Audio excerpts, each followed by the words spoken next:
Handicapper Steve here, handicapping the racing from Aqueduct Racetrack here on Sunday. It is the 11th of May, 2025. Gonna look at the featured six race from the Big A, but before I get on to that, remember to please follow me on Twitter at Horse Racing Kit 5 for more selections for race courses around the world, and I mean it around the world. Let's look at the sixth race from Aqueduct, which allows optional claimer going for a $90,000 purse race for fillies and mares, 3-year-olds and upwards, never won 20,000 twice in the main claim starter or staple allowance race, which never won 3 races. An optional claim price 75,000.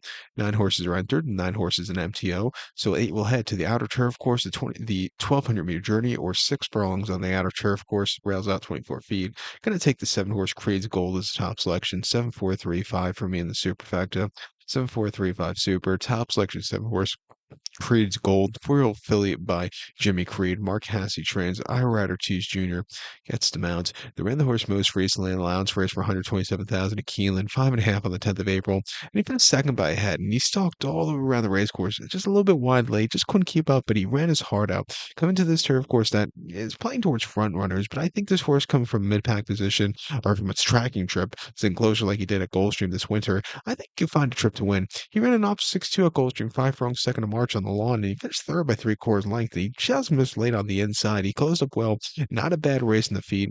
And then an option 25 at Goldstream, 5 furlongs off turf from Topeka in January. First start back, winning by 2 1/4 lengths, closing up in the back of the pack. He was a little bit wide, but he was driving home a very good run.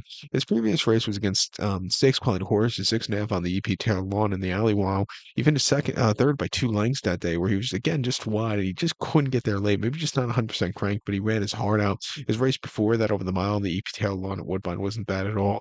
But if you look over his races sprinting, that's what he wants to do. I think coming here today, he could definitely find a piece of it. I think the 4-horse Golden Canary for Ricardo Santana and Mark Hassey could win also. The win at Woodbine going 6.5 last June, that optional 50 wasn't bad at all. Won by 3 lengths. She came home clear.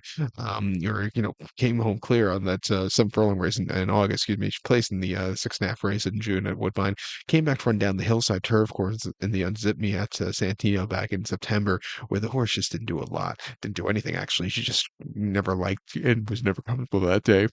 And then ran over 7.5 at Goldstream back in April and off 6-2, where she finished fourth by 2 lengths, where she just needed the race there off the bench. I do like her coming back trip, can show some pomp on the front end, which won't be half bad. At 6-1, we'll use her on the ticket. But to recap my selection for the 6 from Aqueduct, we're going to take the 7-horse Creed's Gold to give kudos to the 4's Golden Canary, 7-4-3-5 Super, 7-4 in the multi race. To collect home, please follow me on Twitter at Horse Racing Kid 5. Good luck, everybody.